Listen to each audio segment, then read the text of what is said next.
Okay, so welcome everyone. The subject tonight is the Hebrew text of the Bible and how it came to be what we have today.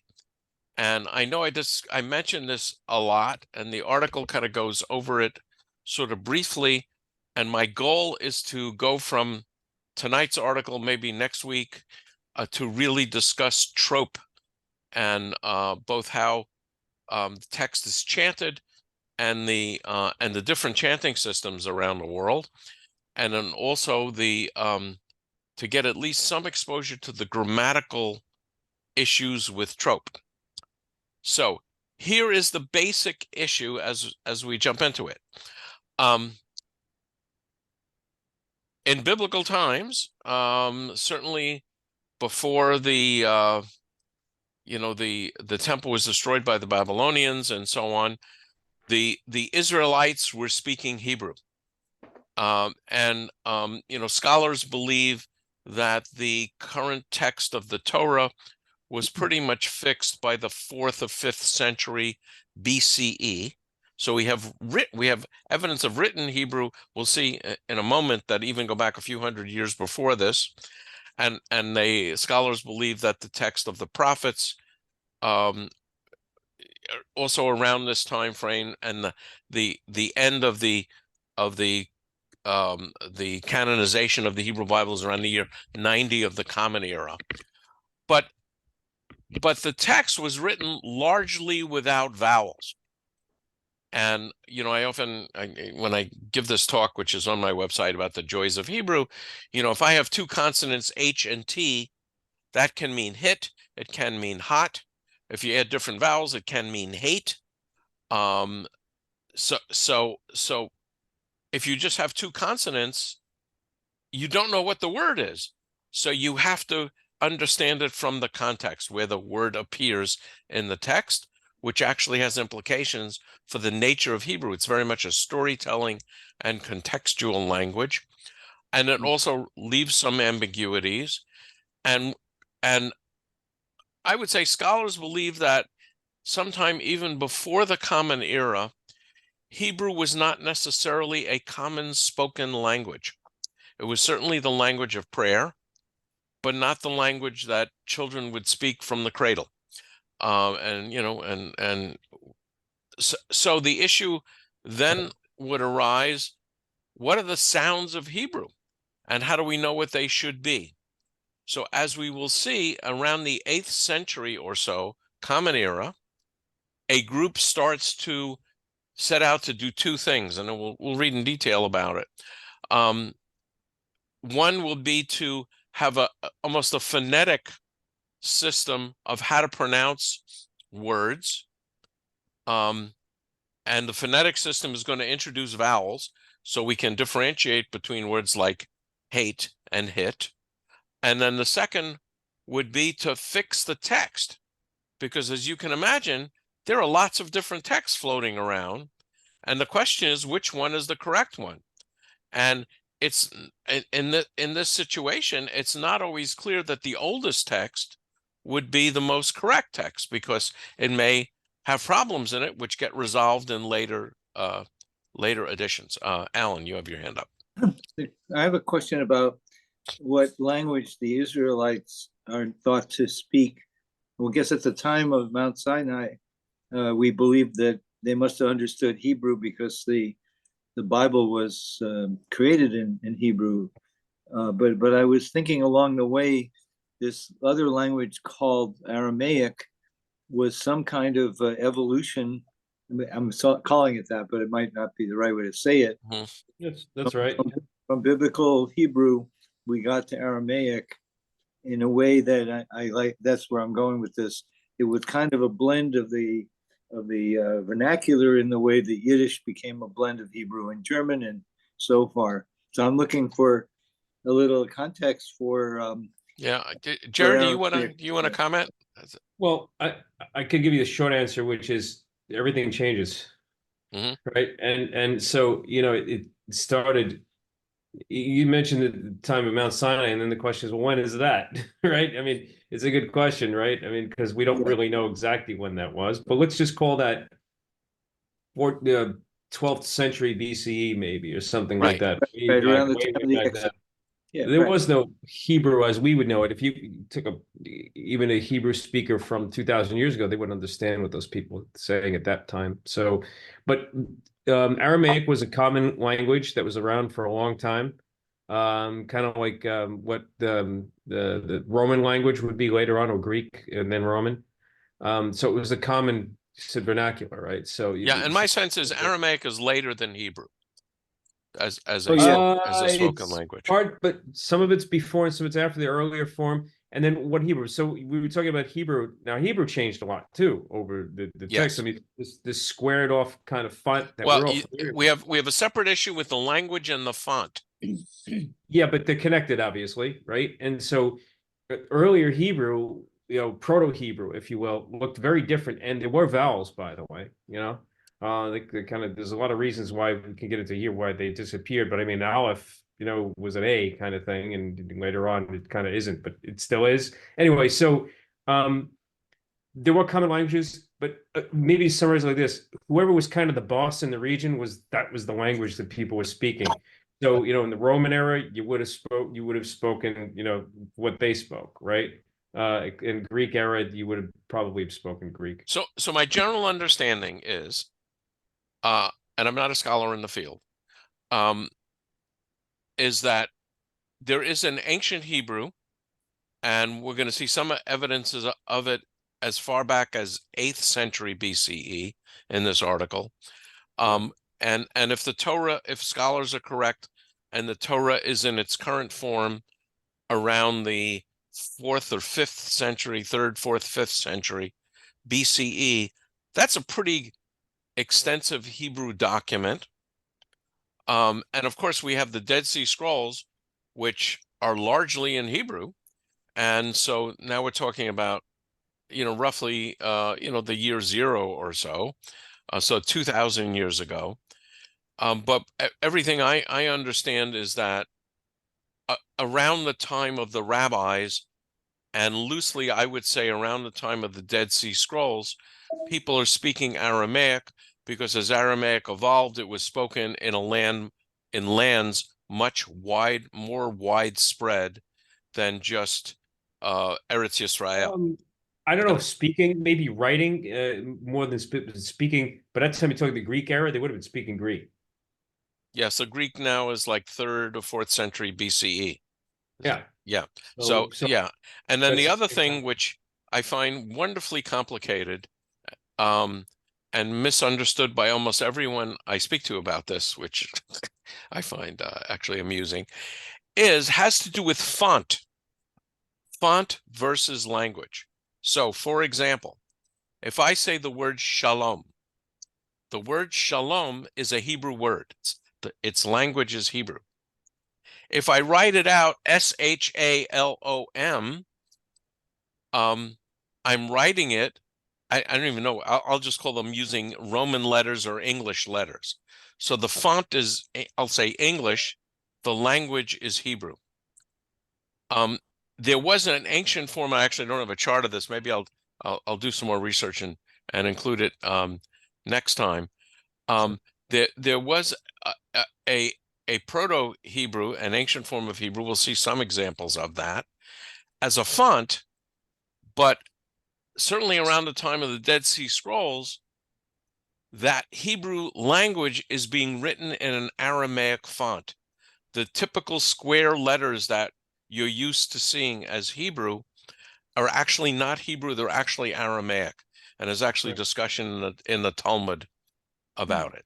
So I got a bunch of questions so far. So Bryce, Erwin, and then Alan. Yeah, if this has already been answered, I apologize. But do we know where your Hebrew may have come from? What was before Proto-Hebrew? What was language root? Do we know that? Yeah, I mean, I personally don't know, but they talk about Syriac and other ancient languages, and I'm actually not sure which ones are older. Sorry? Ugaritic is a big. Ug- Well, Ug- it's a great question because there isn't a single source for Mhm. Proto-Hebrew because they were these people living in this northern valley area, if you will, and they grabbed up parts of everything else and put it together. That's what makes it a little unique, And actually. one of the tantalizing things is, in Exodus, well, in the Torah, that you have a bunch of names that are clearly Egyptian. And as Richard Elliott Friedman loves to point out, these are Levitical names. So there's Egyptian influence going on. So it's, like language is fascinating because it is a collection of Just to address it, just to address the end of that before we jump to something else. uh-huh. So you're saying then that Hebrew may have been a kind of pidgin language? In other words, taking something from different, like a trade language, taking different pieces from different areas and making like a synthetic language or Yeah, sort of a pidgin or a Creole, actually, like a Creole. yeah, I don't know the answer to that. It's not a far off stand because we know that the what's called a straka, the writings on the pot shards, the Right. pieces of pottery, some of the oldest Hebrew or Proto-Hebrew writing, and calling it a trade language isn't that bad because it was very pragmatic. It was written to be done quickly, to be Mhm. efficient and usable by everybody. It was a language of trade and business before it became something like the way we view it today. And then I was going to add to what Jerry said. A lot of times when you're trying to figure out the meaning of a word in the Bible, if you go to scholarly dictionaries, like it's called the BDB, Brown Driver Briggs, I think, you will see references to other languages, Syriac, and so on, to try and figure out what the meaning of it is. Okay, Erwin, and then Alan. Erwin, you need to unmute. Erwin, unmute. Erwin, unmute. Okay, all right. Thank you. I have a question, Rabbi. Just last week I read an article. Can you tell me approximately when Joshua crossed the river and came to the promised land? Because according to this article, last week, Har Ebal, Mount Ebal, which is just outside of Nablus, they found a very small piece of tablet, which was actually on the top of the apparently the table, what altar, what you can call, Okay. Joshua built. Yeah, so And rather than going into the article, the answer to your question, the answer to on the tablet, it says the word Yud-He-Vav-He. okay. So that is Hebrew. So what time was that, you So think? if you go with the biblical chronology, Joshua would be sometime in the 12th century BCE, I think the 1100s. So Joshua and his tribe spoke Hebrew. Well, hold on one second, and Erwin, this is important. There's a lot of scholarly debate around that Mount Ebal find now. There's people saying that it's not what we think it says. So yeah. So anyway, stand by on that one. Yeah. No, but my question is that if that little tablet said Yud-He-Vav-He, and that is Hebrew, then obviously that tribe, Joshua's tribe, But that's what I'm spoke trying to Hebrew. tell you. I'm trying to tell you that it may not say that. There's a lot of debate about that now. Okay, but the answer is about 11th century, 12th century BCE. Alan. Okay. So one comment that I observe is that when we look at the font in a scroll for the Shema, let's say, or any of the more familiar things, it's something that's in the prayer books. It looks like the same font, pretty much. But these scrolls have been transcribed from previous scrolls for. Now this is the question: is it 2,000 years or 1,500 Yeah. So years longer? Yeah, well, easily 2,000 years because we find scrolls written in Aramaic font in the Dead Sea Scrolls. Although, So the fonts, even though they're different, I mean, fonts for Hebrew versus when you say shalom and, you know, in the American language, obviously your illustration, but for the traditional Torah as the source, the Hebrew font hasn't changed for a long, long time. so I would say, the way I would, yes, I would say that Hebrew scrolls were being written with an Aramaic font for at least the last 2,000 years. And so my last related subject, which you can toss to the side if it's off the subject, has to do with cursive letters. So, you know, when we learn, or Yeah. not we, but when a little bit that I know the alphabet in cursive Hebrew, and I use it to practice my studying Hebrew, what is the origin? Is there a time? Yeah, I frame? have no idea. I can answer that question very easily. I don't have a clue. And I Yeah. have no idea how old that is. But Okay, that, Jerry, but that, that's your question, Jerry. okay. Or I don't know if Debbie is there, if you have any sense of that. Debbie, when you learned to Yeah. write Hebrew some years ago, I won't say how many centuries ago, some years ago, presumably you were comfortable writing in the cursive font. Yes. course. Yeah, I remember But we once also studied Aramaic actually. you studied Aramaic. As well, Wow. yeah. Mhm. Wow. For what reason were you studying Aramaic? Because we studied the Tanakh, the Torah, and they made us study the Aramaic. The Aramaic translations, the Targums? I mean, the reading and understanding, of course. But you were Are there- reading the main text, not the Aramaic translations. No, that's Hold on like, a second, like, let me- like learning the- Latin. It'd be like learning Latin here. You would learn Exactly. Aramaic there. Yeah, Very because there similar. are places in the world where even to this day Aramaic is spoken. Places in, I think, in Iraq and so on. The 11 people in Iraq that speak it. Yeah.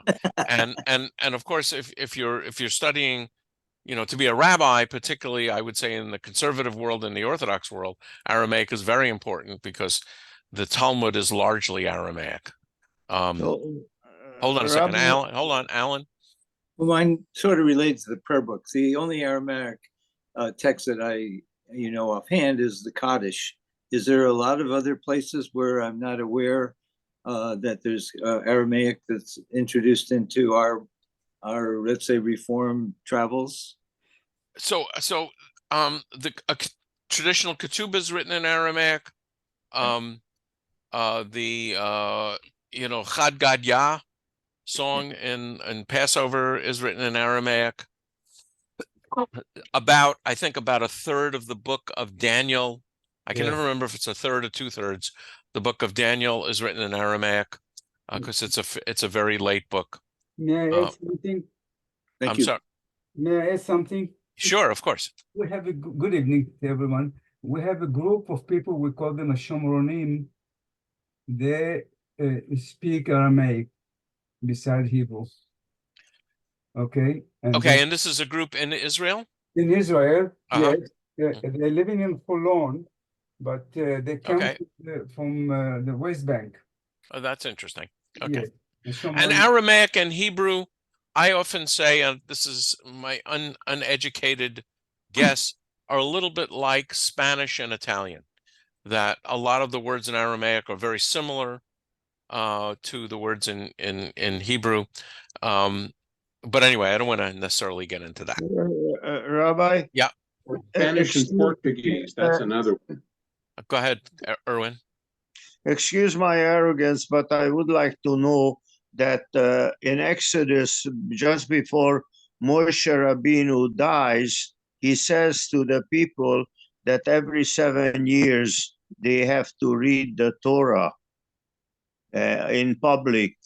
So, do they read it in Hebrew or they read it in Aramaic or? So I don't remember that statement from Deuteronomy. I know that and we'll read about this in the book of Ezra and Nehemiah, they talk about regular reading of the Torah. And we do know, if my memory is correct, that when they read in Hebrew, they would translate into Aramaic. In the same way that when I might be reading Torah, I would read a line in Hebrew and I would translate it into English. They were translating it into Aramaic.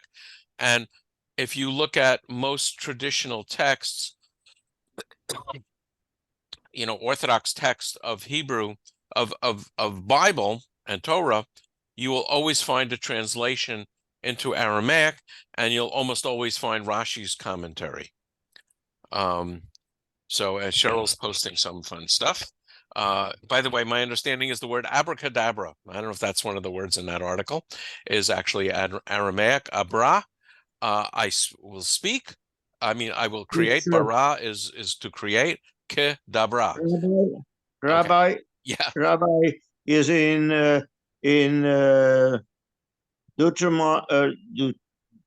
Deuteronomy Yep. through 31:10. Okay, I'll have to look at that. Okay. I'm not going to look at it right now. But in any event, so it's clear that Hebrew was the text of the Torah and the Bible. And so now I'm going to do a screen share. And let me find, yep, there it is. Okay, and I presume we are okay. We're looking at the text. The extraordinary Hebrew text behind your English Bible. And this is not one of my usual sources, but anyway, there is a 14th century Hebrew text, and I was looking at it carefully. It doesn't look like there are vowels in it, but anyway, I'm going to read the opening, and then I will ask for volunteers. This is actually I believe it's a Christian source, so you'll see evidence of that. Most of the Old Testament was written in Hebrew with a little Aramaic, mainly in Ezra and Daniel. The New Testament, on the other hand, was written in Greek. When you read your Bible in one of the modern English translations, the translations will have been made directly from editions based on the Greek manuscripts of the New Testament and the Hebrew manuscripts of the Old Testament. These Hebrew manuscripts of the Old Testament are usually referred to, slightly confusingly, as Hebrew Bible manuscripts. In this article, we'll be talking about one very special type of Hebrew Bible manuscript, the Masoretic Bible manuscripts, which contain the Masoretic text. But before we zoom in and focus on those, let's get a rough idea of the spread throughout time of the various kinds of Hebrew Bible manuscripts. And by the way, you will often see capital M, capital T referred to in biblical text, and I would say that generally stands for Masoretic text. Okay, so would someone like to read Bible manuscripts through the ages? Well, I'll read if no one Thank wants you. to. Thank you, Joanne. All right. The absolute earliest little bit of Hebrew Bible currently known comes all the way back from the 7th to 6th century BC. In a graveyard in Jerusalem at a place called Ketef Hinam, 2 amulets were found made from tiny rolls of silver. On one of those rolls was part of the prayer from number 6, referred to as the priestly blessing. Okay, let me stop for a second. So here's an image of it, and there's the caption of the image, the amulets. So here is what it looks like, and depending on how good your screen is, you can see what looks like some scratches, and I guess they have carefully reproduced this. But what you're looking at here is an ancient form of Hebrew. So this is not what would be called Aramite, the kind of Hebrew text that we would expect to see like in our prayer books. So this is an ancient form of Hebrew text. And one of the interesting things, and I don't think it's mentioned in this article, my understanding is that if you look at the Dead Sea Scrolls, basically most of it, maybe almost all of it, are written with an Aramaic font, I will describe it. But when they come to God's actual name, Yud-He-Vav-He, in these scrolls, they would write Yud-He-Vav-He in the ancient Hebrew font. So now this is dated, and this is the earliest, about 7th to 6th century, we would say BCE. This is the you know, may God bless you and protect you. May God's countenance shine upon you, and so on. The priestly blessing. Okay, while I choke, would you continue, Joanne? The Ketef Hinnom amulets are, according to the current state of our knowledge, quite exceptionally early, but they only preserve a few sentences of the text of the Hebrew Bible. The earliest substantial collection of Hebrew Bible manuscripts currently available is, of course, the Dead Sea Scrolls. In addition to many other texts, the Dead Sea Scrolls contain thousands of fragments from over 200 biblical scrolls written mainly in Hebrew. These date from roughly the mid-3rd century BC through to the end of the 1st century AD. Many of these fragments are tiny, containing only a few letters, while others are far more complete. The famous Great Isaiah Scroll figuring prominently as the most complete biblical scroll from Qumran. And you know, Isaiah is not a short book, and almost the entire book of Isaiah was found in the Dead Sea Scrolls. Bryce. Yeah, so back to that the previous fragments where I think was mentioned in the text that that only the name Yud-Heh-Vav-Heh was in the old script. No. I'm sorry, I confused you. What I'm saying is, my understanding is in the Dead Sea Scrolls, they're Yes. largely written with an Aramaic, I'll call it a block Hebrew font, but Mhm. in some of the scrolls where Yud-Heh-Vav-Heh appears, the Okay. Yud, Hey, and Vav and Hey are written in the ancient form resembling this. But it's not Is true of it- this. This is all ancient Hebrew. Well, my question mainly was in, I mean, I'm wondering what the potential reasons for keeping the name that way.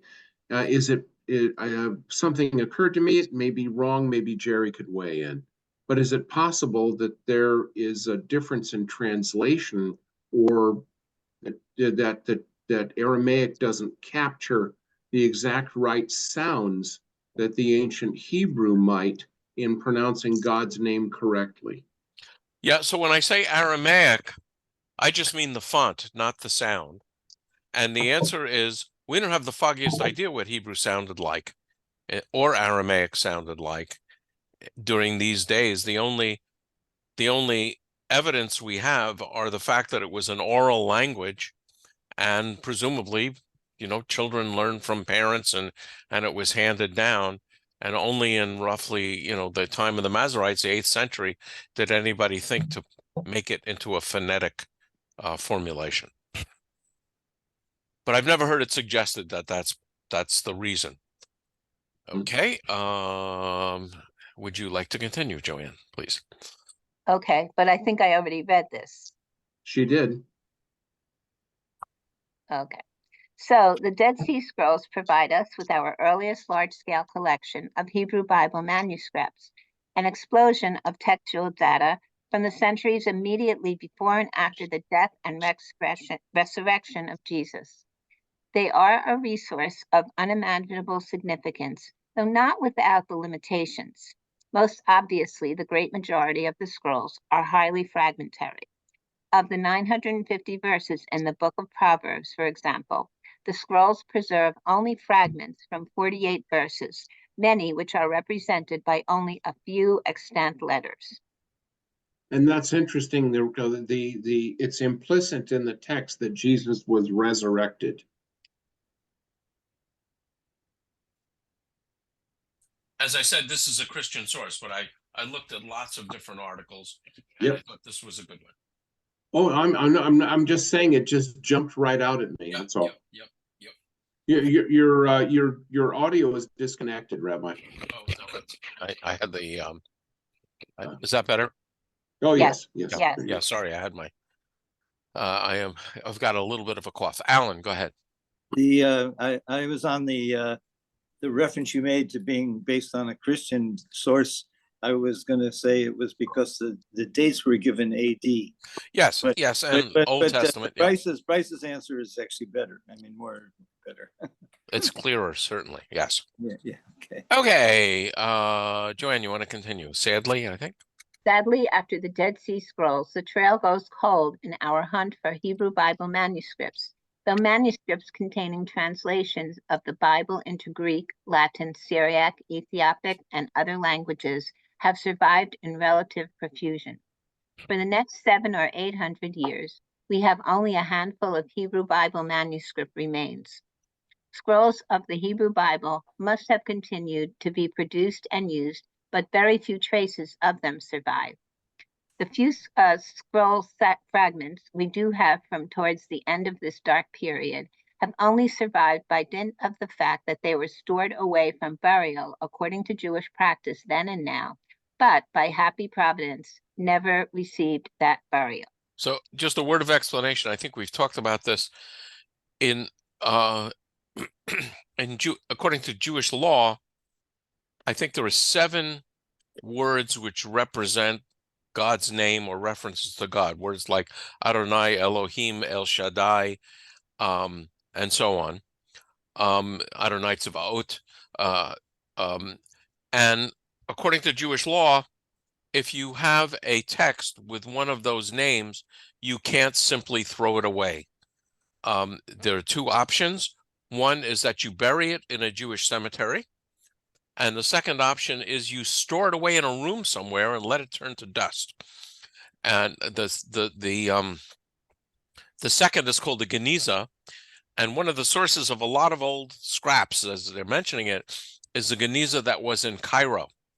It was Hebrew texts were stored away in a room, and the room was sealed. And for hundreds of years, people didn't even know that the room was there. And because Cairo was a dry climate, and I have a couple of books on this, and because also I think there's a certain amount of salt in the air, these scraps were pretty well preserved. And in the late 1800s, they were discovered and in bulk taken to Cambridge in England, where they were studied. And we have scraps dating back, I think, back to the 8th and 9th century, scraps of prayer books, which are really interesting. And the other thing that's really interesting about that is we have actually letters from Maimonides. And apparently, over the years, the person who was in charge of deciding whether or not these scraps needed to go into the Geniza, and the Geniza was enormous. It was, the size of a pretty large room, but 2 or 3 stories high. I actually have seen it in Cairo. So it could hold a lot of material, and did. Apparently, the guy wasn't necessarily all that literate. And so if it was written in Hebrew, he would throw it into this room. So we actually have some wonderful letters from Maimonides to his brother, and records of transactions and things, which are, historically very, very interesting. I think we're up. Yeah, all right. Yeah, thank you. Okay. This dark period comes to an end around the year 900. Many fragments of Hebrew Bible manuscripts have survived between AD 900 and AD 1000, as well as a handful of larger, more complete manuscripts. A great many Hebrew Bible manuscripts, some very complete and beautifully produced, survive from the 11th century onwards. Many of these are currently housed in libraries in Cambridge, Oxford, London, St. Petersburg, and other European cities. According to our current state of knowledge, the earliest complete Hebrew Bible manuscript, containing all the books of the Old Testament in one volume, still fully preserved today, dates from the year 1008. It is the Leningrad Codex. We will come back to it later. From our earliest evidence onwards, the text of the Hebrew Bible was copied onto scrolls, hence Dead Sea Scrolls. From antiquity through the Middle Ages and right up to the present day, Jewish ritual requires that the biblical text read in the synagogue must be read from a scroll rather than any other format of book. Remember, Jesus reads from a scroll in Luke 4:16-20. Nonetheless, from AD 900 onwards, a new and immensely significant type of Hebrew Bible manuscript appears on the scene, quite different to these scrolls, the Masoretic manuscript. Okay, and I confess I don't remember that portion from Luke. Maybe Jim, you do, but clearly we're used to seeing in a synagogue a Torah, if the synagogue can afford one and has one, is always read from the scroll written on the skin of a kosher animal. And the Hebrew word for scroll is Megillah. So there are 5 Megillot in the Bible. The scroll of Esther, Lamentations, Job, Jonah, and I can't remember the 5th one. So Song of Songs. And they're quite often written on a scroll. Okay, so now we're going to actually compare. Let's just read that line and we'll take a look at this. Let's compare just at the visual level for now this new type of Hebrew Bible manuscript, the Masoretic manuscript, with the more traditional Hebrew Bible scroll. Okay, we'll read it and then we'll take a. So I'll read the It's funny, every now and again I talk and my phone thinks I'm asking it to do something. It's kind of scary.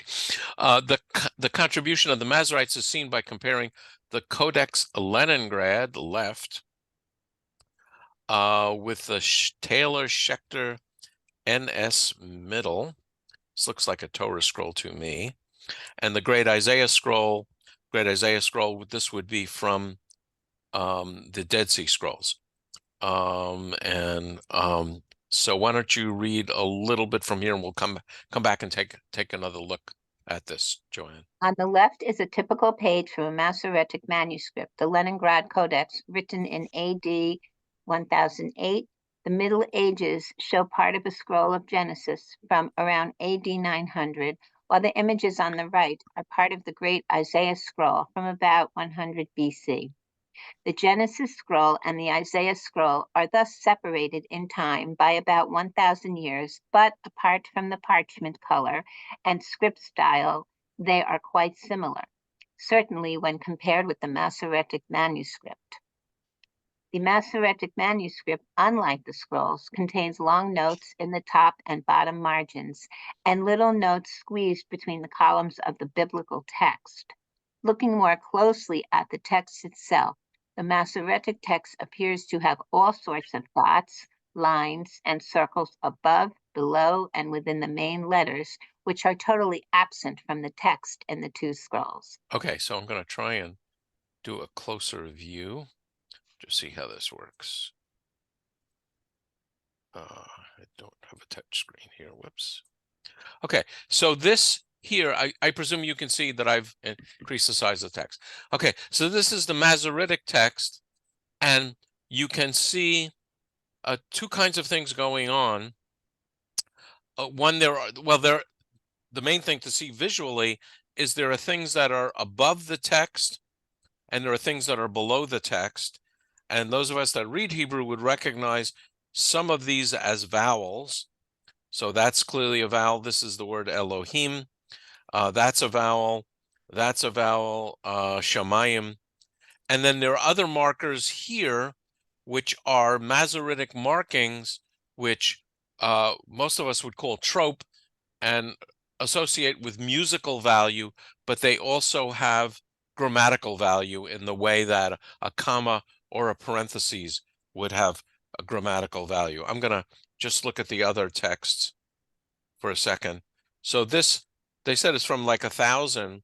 So this must be I'm guessing it's a Torah scroll, but and I'll confirm with Lois that she and I would have no problem reading the Hebrew of these texts. And this one is part of the Isaiah scroll from about 100 of the Common Era. So this text is 2,000 years old, and the lettering is written in the traditional Hebrew block letters, which are actually Aramaic, but they're very, very modern in form. But notice that neither this text nor this text have any kind of dots above or below the letters. I think that's one of the main points. Alan, go ahead. I was just I may be muted myself. Wait a second. Hang on. Oh, no, I'm not muted. When you said above and below, I also noticed there were the dots like we have in Bet and Vet for Dagesh. The dots. Oh, yeah. Okay, yes. Yeah. So, yeah. Yes, that's actually very important. And I can't say this with certainty, but my guess is that they also developed the system of the Dagesh. So I think most of you, when you study Hebrew in a very early stage, know that this letter is a bet, and if it has a dot in the middle, it's pronounced as a B, and if it doesn't have a dot in the middle, it's pronounced as a V. And there's another example here, a pay, and if it has a dot in the middle, it's pronounced as a P, and if it doesn't have a dot in the middle, it's pronounced as an F. This is in the way we currently read Hebrew. And I don't think we're going to get into this unless there's a lot of interest, but whether or not a letter has a dagesh in it is a grammatical issue. And we have associated with it in some letters with the change in the way you pronounce it, but it's really a grammatical issue. And, at Thank some you. point we can get into that, but yeah, thank you for pointing that out. Okay, so, okay. Rabbi, Yes, go ahead. my understanding is that the Leningrad Codex is stored in St. Petersburg in a Hermitage. I So don't know. don't know. I don't know if it's true or not true, because Yeah, I don't know. the reason I'm asking, because during the siege of Leningrad, a lot of those important places were completely destroyed. Yeah, that makes sense that they would hopefully take steps to So protect it. is it stored in a Hermitage, or I don't know. is I don't know. So I would add, Yeah. if I can jump in, ahead. Erwin, is that when I went to the Anu Museum in Tel Aviv last month, I learned in one of the rooms that they actually have the original Codex Leningrad, and the reason the write-up describes it is because when Hamas attacked Israel, they had a procedure to put these materials into a safe, a protective safe. So I learned, or I came to the conclusion to respond to Erwin's as where is this stored? I believe it's in Tel Aviv, the property of Tel Aviv University Museum there. Yeah, I oh, don't. in that big white building outside of Jerusalem? Or No, it's in Tel No. Aviv, a new building. in Tel Aviv? Well, it's an upgraded building from 5 or 6 years ago. It's not a new museum, but there's a room that discusses the Codex Leningrad, and it Oh, actually has okay. a story about how they have a protocol in case there's a risk of an attack. Yeah, the building you're referring to, Erwin, is the House of the Book, with the Dead Sea Yes. Scrolls and some other Yeah. texts are stored. That's the Israel Museum. This is the Anu Museum, right? Okay, so would someone else like to read Hebrew as a consonantal? Maybe Can you you can try and understand me? pronounce that. Yeah, go ahead, or Bryce, you're good at that. Hebrew as a consonantal language, like a consonantal breakfast. Anyway, That's good. I like ancient that. Hebrew, like many Semitic languages, was a consonantal language. This just means that when it was written down, only the consonants of any given word were recorded. Most of the vowels were unwritten, though over time, 4 particular consonants began to be introduced to indicate some of the vowels. Let me In interrupt. addition- What they're talking about here is, in some words you will have a vav that's pronounced either as an O or an U. And I think also you may even have a yud in some texts and not have it in other texts. And that's one way that the text actually can be marked as to how old it is. The older texts tend not to have those written vowels in there, and the younger texts tend to have more of that. So my question is, having just read this, what I don't understand is how 4 particular consonants indicate vowels. Okay, That's what so I don't get. okay, so if I were to put on the screen the word shalom, it would be shin, lamed, vav, mem. And the vav is not pronounced as a V, it's pronounced as the vowel O. But a vav also in other words sometimes get pronounced as a V, like mitzvah would be written with a vav pronounced as a V.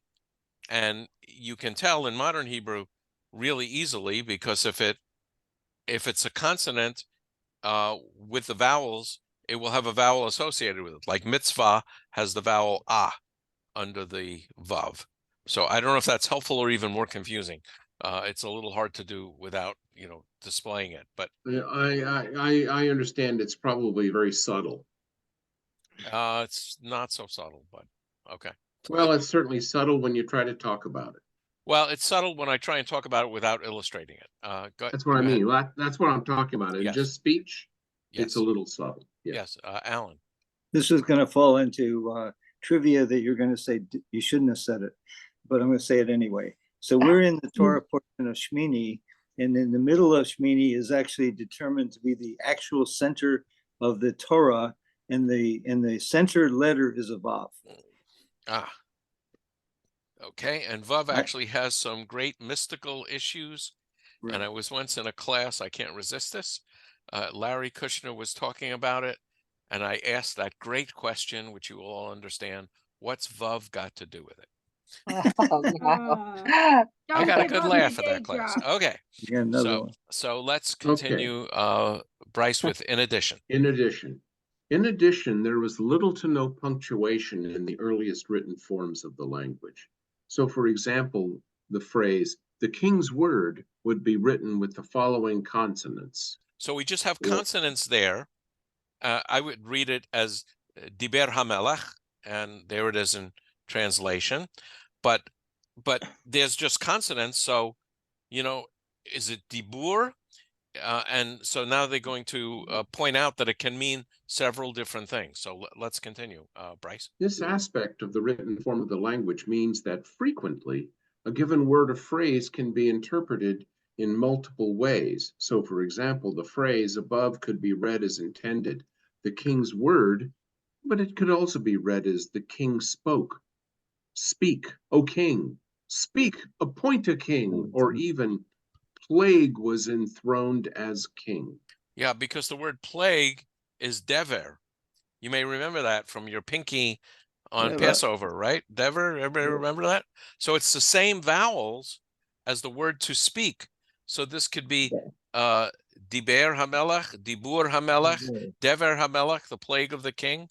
And presumably you understand it unambiguously, sorry, from the context, but sometimes, as in Moses's horns or Moses's rays, the context can be read either way. Debbie, you have your... Rabbi, Yeah, well, Hold on. Erwin, hold on. Debbie, go ahead. Actually, we will say Dvar HaMelech. Devar HaMelech. Thank you. Yeah. Diber HaMelech would be no, this spoke. am I reading it wrong? Am I reading it wrong if I read it Daber Hamolech? Hamolech. Because there is a dot on the Lamed. No, there's no dot. It's just the... Yeah, there is a dot, no? No dot. Oh, okay. But it's clearly written Daber. It's not clearly written Daber. It can be Dever.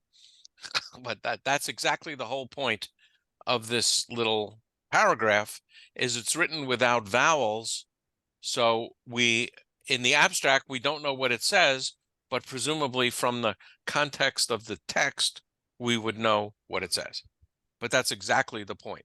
So, and to continue. Of to course, illustrate- In a Torah, when you read Adonai Daber, it's exactly written the same way without Yes. the vowel. Yes. What Okay. we're talking about here in an interesting way is a thing called a frame, in a sense.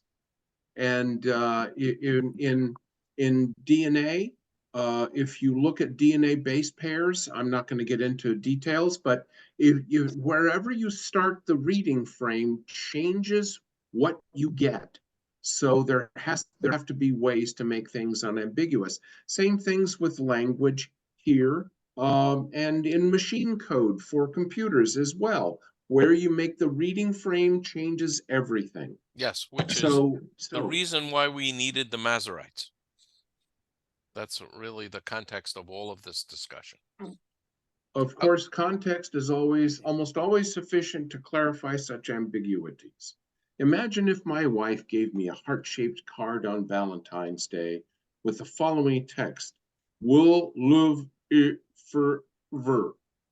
The context would justify my reading this as "I will love you forever," rather than the theoretically possible alternative, "I will leave you for Ivor."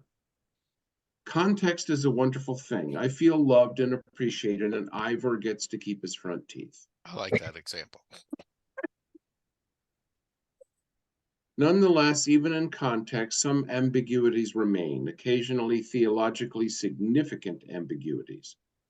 For an example, we need look no further than the very opening words of the Hebrew Bible. Bereshit.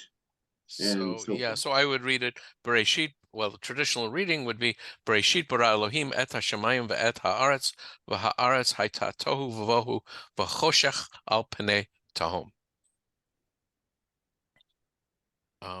By applying one set of vowels and pauses to this consonantal unpunctuated text, this sentence could be read as, "In the beginning God created the heavens and the earth was formless and void, and darkness was over the face of the deep." But by applying a different set of vowels and pauses, the same string of consonants could be read rather differently. When God began to create the heavens and the earth was formless and void, and there was darkness over the face of the deep. So you will see in Jewish translations, I would say it's more common to see it as when God began to create, rather than in the beginning God created, which has a very different sense than when God began to create. And I love to point out, even the order of the words is actually interesting. If we take Bereshit as in the beginning, bara Elohim, so in the beginning formed Elohim. So the question is Elohim the subject or the object? And there's a mystical translation which says somehow Bereshit, which means the beginning, created God. So as you can imagine, that is a radically different reading of this text, but one that's actually justified and perhaps even implied by the word order. So this now is the rabbis playing with text, probably not the meaning of the text as it was originally written down, but it's those of us who study Bible Saturday mornings and Talmud Saturday mornings know that, we get lots of different interpretations from the same Well, that text. interpretation solves a theological problem. Which is? Where did God come from? Yeah, so the beginning created God. And actually Reshit is sometimes compared to wisdom. So there's the mystical concept that it was wisdom that created God. And I'm not going to go in because I'm not all that familiar with all the implications, but that whole concept is discussed in the Zohar, but it's not a very common concept. That I came across it recently. I like it. You like it? Okay, good. Study Zohar. By the way, the Zohar, the entirety of the Zohar, all Aramaic. So if you're wondering what else is in Aramaic, it's the Zohar. Go ahead, Alan. Two things. On the Zohar, I remember hearing from Danny Matt when he did one of the translations, and he said one of the difficulties for him to create a translation was finding words that he could learn. He had to come up with a system because there wasn't enough material in Aramaic like you would for most Hebrew texts, which people translate all the time. My question. So you're talking about Danny Matt created an English translation of the Zohar, and the first thing he had to do was assemble. There were about 10 or 11 different versions of the Zohar that he pulled together, and then he had to decide which text was the best one to use, and then come up with translations. But the Aramaic part, if there really were 10 versions, that would help him sort of, pick Yeah. the best one, but it wasn't that easy. He said that because there were words that he couldn't just figure out.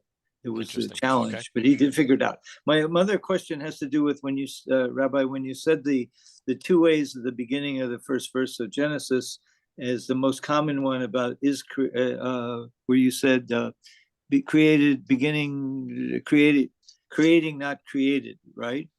Now that's So the two common translations are right, what we right. see. In the beginning, God created, or when God began to create. So I kind of grew up to my recollection, the first one, but came to appreciate preferring the second one.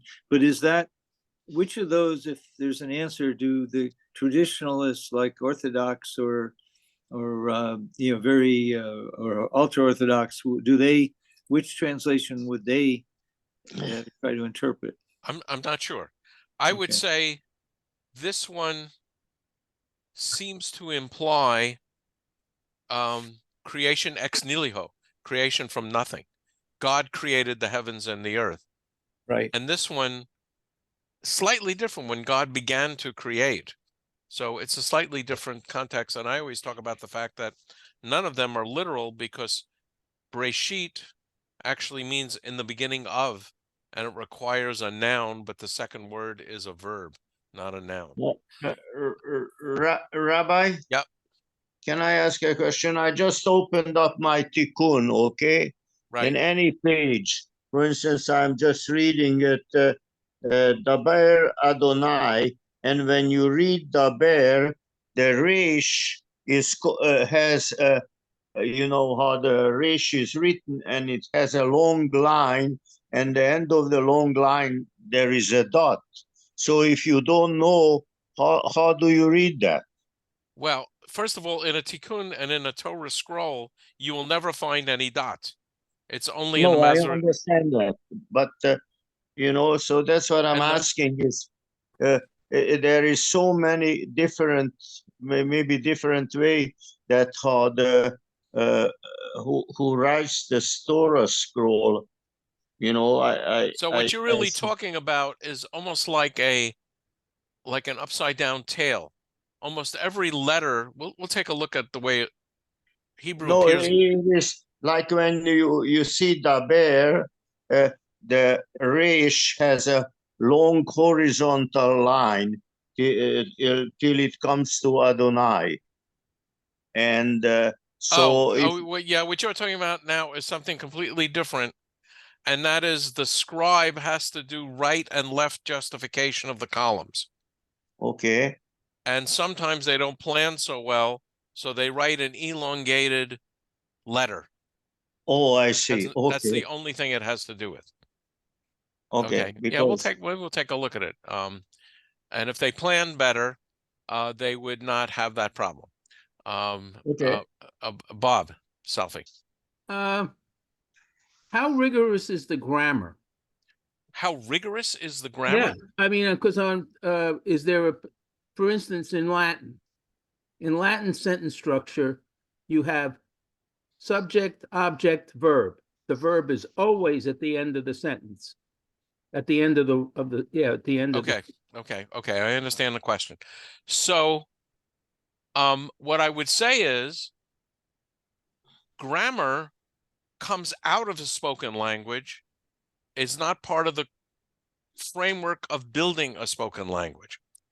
So Hebrew grammar is really, I'll just say, invented or realized only, I would say, like 8th century, 9th century CE. No one ever studied Hebrew grammar until the Muslims started to develop a grammar for Arabic. And of course, Hebrew and Arabic are very similar. So since the Muslims developed a grammar for Arabic to address questions like this, then the Jews would also try and invent and understand the grammar for Hebrew. The leading grammatical interpreter of Torah is Ibn Ezra, and it's an Arabic name, and he's Jewish. But so what I would say is Jews don't start discussing grammar for Hebrew until 7th, 8th century CE. But the tradition of these texts are much earlier. So I don't know what to tell you, except that normally you would say Breshit or Barishona Elohim bara et hashamayim ve'et haaretz, but it's not uncommon in English or Hebrew to invert word choices, particularly poetically. So I would say the grammar isn't rigorous. So that's how do you create a language without grammar? You just start speaking it when your grandchildren are 3 or 4 years old and they're speaking. Do they understand English grammar? Not my grandchildren. Not me. I mean, I didn't really, although I took grammar in, I'm sure, high school, maybe even college, I didn't really begin to appreciate grammar until I learned Spanish and understood that there really was grammar. So people just start speaking. I mean, even sign language for the deaf has a grammatical structure. Grammar is an inherent part of language, but people start speaking the language, and then we realize, wait a minute, there's actually a structure behind this language. Jim, and I think we're going to have to. Speaking of, you're just leaving it. Speaking of grammar, you sent me a page from one of your classes once that talked about a grammatical error in the first Right. 2 words. Right. But this kind of throws the question there, because in beginning, I guess, with those 2 words, and it's conjugated incorrectly, you said, but if No, what it I'm could also saying be is, sorry? this is a pet peeve of mine, and I learned this from Rabbi Eddie Feinstein. And let's see, Debbie's here, so I'll appeal to Debbie to help us with the Hebrew. So there is a grammatical structure called a smichut, a construct form. If I was saying a cup of wine, no, not a cup of wine. If I was saying, let me do one that you actually may be familiar with, the Torah of Moses. No, not Torah. Yeah, cup of wine. Cup of wine. Yeah. Cup is a masculine noun, so cup of wine is just cup wine. The word of is understood. Everybody with me? Kos yayin. And Debbie, I'm going to keep looking at you, make sure I'm not. Yes, Okay. yes. When the first word is feminine, like Torah, Mhm.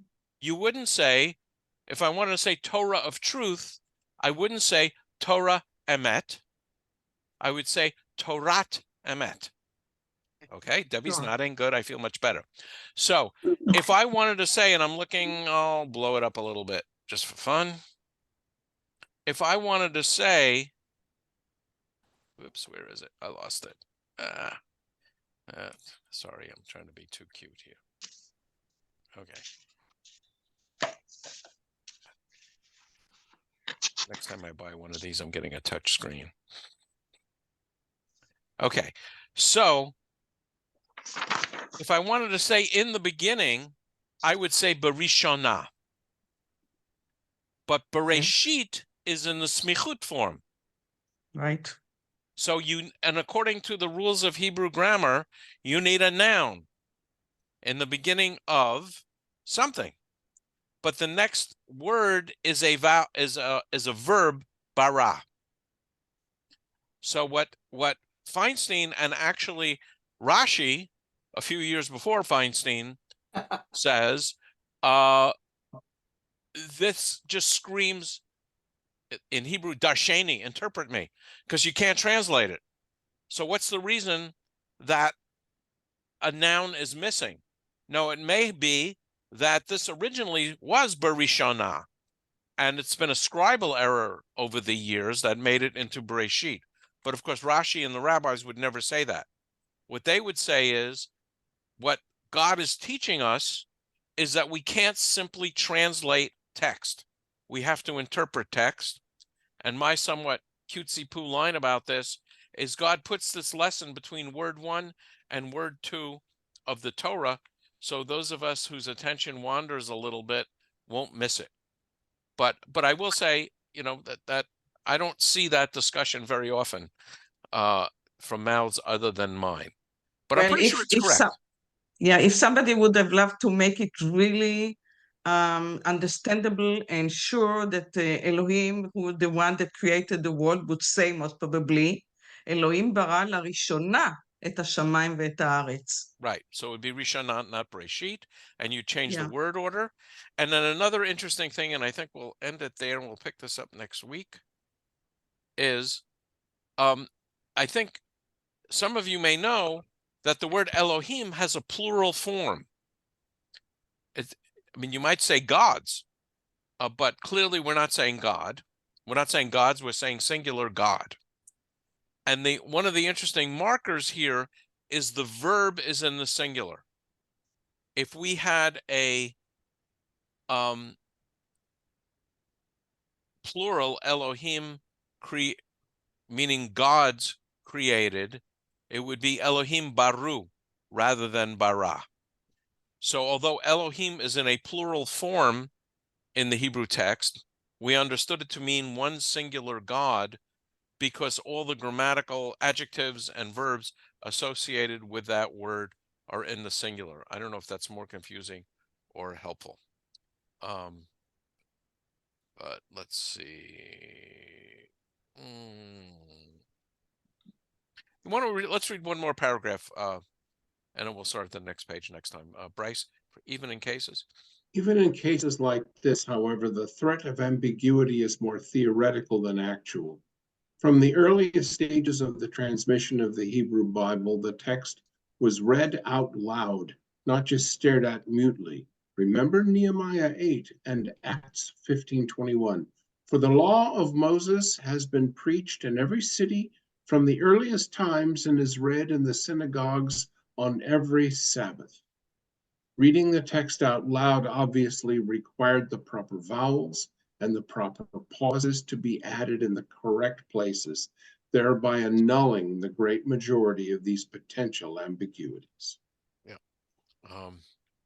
Yeah, it's very clear to those of us who know a little Hebrew when you hear a bar bat mitzvah student reading the text or chanting the text. If they don't know where to pause, it's clear that they don't understand it. They're just reading word after word after word after word. And if you understand it, then you know where to pause. But as we'll see, the Masoretes are going to put in markers for pausing and associating words. Okay, I am going to. I don't remember now where we are. Okay, we're gonna pick it up next week here, and I have a wonderful program which unfortunately is no longer available called Trope Trainer. So, oh God, my phone. Yeah, I remember you talking about this a long time ago, and Yes. you need a certain version of an operating system to run it on. Yeah, somehow I got it to run on Windows 10. And anyway, I'm not going to bore you with all the details. Well, I have a solution for you. No. Let's No. let me Not now. At some later point, I can help you. Yeah, you can run Windows 10 on Windows 11 or something. Yes, you can run Windows. You can do all sorts of things like that. Yeah, Yes, you can. yeah. And that's the main reason why I haven't upgraded to Windows 11. I actually have a couple of programs, but I'm always sort of suspecting We'll stop talk being- about virtual machines later, but don't upgrade yet. Okay. So I am gonna, or any other questions, comments, thoughts so far? So we'll finish reading this article next time, and I want to show you this amazing program and show you how Torah is chanted in Casablanca versus, Camarillo, and also, I mean, it's a wonderful program. It is actually it has been taken up by others as a online service. And I haven't tried to look into that because I don't get to chant Torah all that often. Alan. To follow up this question of whether God created or God began to create, I looked in my English Tanakh from confirmation class, and I think it says in the front, it's JPS 1917 is the translation, and it says God created. Very definitive. And if you look at the modern JPS, you would see, I'll even jump in and go to Safari.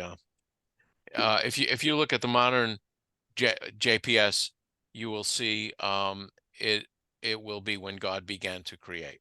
So there was a transition then in the scholarship, I guess I would call it, of how to handle those words, right? Yeah, Yeah, well, yeah, there's a continuing issue whenever you're translating. I'm trying to find it now. It was okay, there we Yeah, go. and that makes total sense too, because in one sense, yeah, when God began to create, and that, and it means that there was something there already. Right, All it's very right. different. Yes, it means Yes. that there was something there, that he created it out of something that was there, and not just nothingness. Right. And that and I think it's a much better visual and a much better idea. So you can see this is JPS 2006. I presume you can see what I'm looking at now. Fox's translation at the beginning of God's creating. Let's see. And there where it says the earth being unformed. Okay. That, in other words, the earth did not exist. It was unformed, but Yeah. it's not that it didn't exist. Yes. So, I mean, there's a huge philosophical difference. One is creation ex nihilo, creation from nothing. The other is taking stuff that already existed and forming it. But Yes. I would have to say, and you may pick whichever one you like, but Sure. the Hebrew can support both or neither, which is really, the point to be made, that there is that issue. yeah, Rabbi, my simplistic question is because I believe that God wrote the Torah, that God did know grammar. Yeah, so I often say that maybe one is that God didn't know grammar, and that's the rabbis would never say that. The rabbis would say there's a lesson to be learned in the structure of the text, that every bit of the Torah is infinitely deep with meaning, and to say it's just a mistake or a typo is not something the rabbis are going to live with. They would say every typo has a deep meaning. So, for example, when it says God formed the first human, it's the word vayatzar, I think it is written with an extra yud. So you can say it's a typo, it's a misspelling. But the rabbis would never say that. They would say there are two yuds there because one represents the Yetzer Tov and one represents the Yetzer Hara. So the rabbis are always going to find deep meaning in the text. Bryce. Yeah, one of the things that you just reminded me of again was that when we're talking about a grammar, when we're talking about meaning, that all of these meanings of different languages all have to map onto a neural structure, or human neural structure that is innate to human beings. Yes. Human beings are not blank slates. If one language and another were mutually incomprehensible, you couldn't translate. But human beings can have different representations because we have a meta language that is in the brain. A lot of that comes from like Steven Pinker out of MIT and a lot of other psychologist work and neuropsychologist work. But there is a meta language of the brain that natural languages map onto. Okay. Okay, I'm going to stop recording.